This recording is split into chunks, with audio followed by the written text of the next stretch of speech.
ሶ የኔ አምላክ ወይም የኔ ፈጣሪ ማናት? ሴት ናት። እኔ ማን የፈጠረኝ? ከማን የተወለድኩት? ከሴት። አዎድ ከማን ሆድ ዕቃ ነው የወጣሁት? ከሴት። የማንን ምግብ በልቼ ነው? የማንን ደም ወስጄ ነው ያደግኩት? የእናቴን የሴት እና ማለት ነው። እኔም ነኝ ማህፀን ያለኝ ማንኝ? ሴት። ታንክስ ቬሪ ማች። ፍጥረቶች በአጠቃላይ ከየት ነው የሚመጡት? ከማህፀን። ማህፀን ያላት ማናት? ሴት። ስለዚህ የኔ ፈጣሪ ክብሯ ይስፋ የምለው ሁሉም በርሷ ይሆናል የምለው ማናት? ሴት። ታንክስ ቬሪ ታንክስ። ታንክስ ሌላ ታንክስ።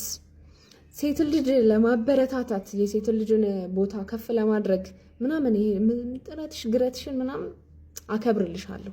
ግን እዚህ ቪዲዮ ላይ ለመግለጽ የፈለግሽበት መንገድ ፍጹም የተሳሳተ ነው። በመጀመሪያ ደረጃ ሴት ልጅ የኔ አምላክ ነች የፈጠረችኝ እሷ ናት ማለት አትችይም። ሴት ልጅ መውለድ እንጂ መፍጠር አትችልም። የተሰጣትም ጥበብ የመውለድ ነው እንጂ የመፍጠር አይደለም። የሚፈጥረው አንድ አምላክ ነው፣ ፈጣሪ። ሁሉም በየእምነቱ ፈጠረኝ ብሎ የሚያምነው ፈጣሪ ነው ሰውን የሚፈጥረው እንጂ ሴት ልጅ እንዴት አድርጋ ነው የምትፈጥረው? ነው አንቺ ዶሮ ነሽ የኔ እናት። ዶሮ ልክ ጭር ስትላሉ ትዘቀዘቅና ንፋስ ስራውን ይሰራል። ከዛ እንቁላል ትጥላለች።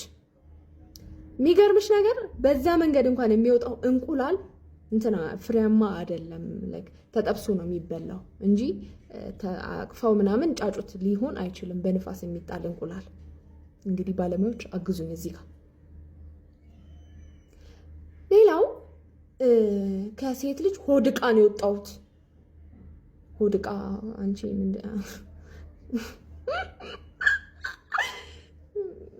ብቻ ከሆድ ዕቃ ሳይሆን ከማህፀን ነው። ያው ታውቂዋለሽ፣ ያፍ ወለምታ ነው። እሺ ኦኬ።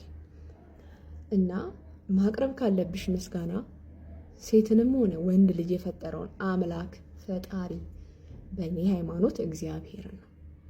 ሃይማኖትሽን ባላቅም ማለት ነው። የፈጠረኝ ፈጣሪ እግዚአብሔር ነው።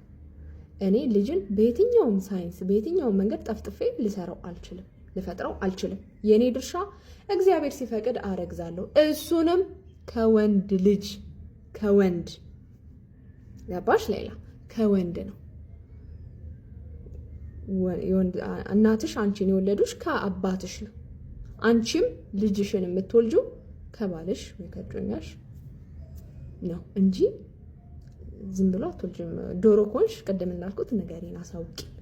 ይሄ ፍጹም የተሳሳተ ነው። አንዳንዴ እናውራ እናስተላልፍ መልእክት ብለን ያልሆነ መልእክት አናስቀምጥ። እሺ ለኢላ ታንክስ።